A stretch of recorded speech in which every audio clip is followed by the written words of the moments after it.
नमस्कार शेतकरी मित्रांनो, आज 3 मार्च 2026 व्हिडिओ बनवाय मागलचा उद्देश म्हणजे की काल मी एक व्हिडिओ बघितला.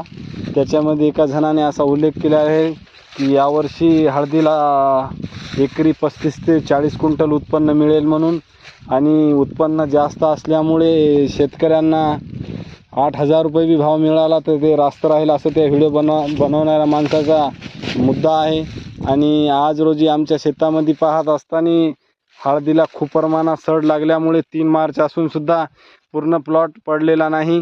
आणि या क्षेत्रामध्ये कुठल्याच प्रकारची खत औषधे शेणखत याची कशाचीच कमी नसूनसुद्धा ही प्लॉट आज रोजी सड या रोगामुळे प्रादुर्भावित झालेला आहे. आणि आजची कंडिशन बघता या मालाला, आता तुम्हाला एक झाड उपटून दाखवतो मी. याला काहीच नाही,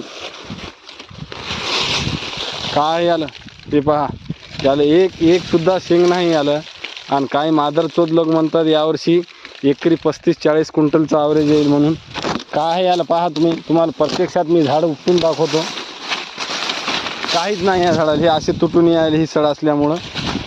आणि काही मादरचोद म्हणायले 35-40 क्विंटल एकरी यावर्षी उत्पन्न अपेक्षित आहे म्हणून. काय याला पाहू शकता तुम्ही, याला कुठल्याच प्रकारची एक शेंगसुद्धा नाही.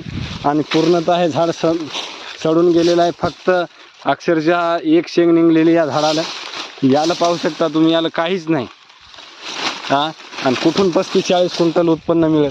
आणि तुम्ही म्हणत असाल की तुम्ही प्लॉटचं संगोपन केला नसल्यामुळे रोगाचा प्रादुर्भाव झाला असेल म्हणून. आता योगायोग तुम्ही पाहू शकता, इथे मी किती प्रमाणात खर्च केलेला आहे.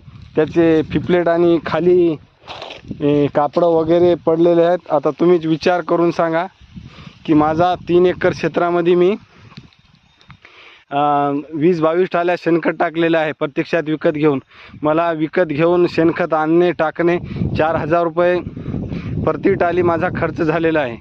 आणि 3 एकर माझी हळद आहे, तर माझा 4-4.5 लाख रुपये आज रोजी खर्च झालेला आहे. पाहू शकता तुम्ही, इथं काही प्रमाणातच हे पडलेले आहेत, बाकी उडून गेले, काही फेकून दिले.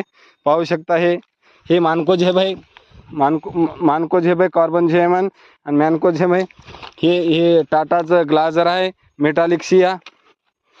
हे बोरेक्स आहे, हे बोरेक्स टाकला.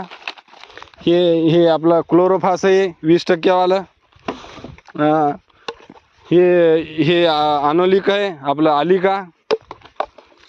हे झिंक फेरस, हे बोरान, हे ब्लू कापर.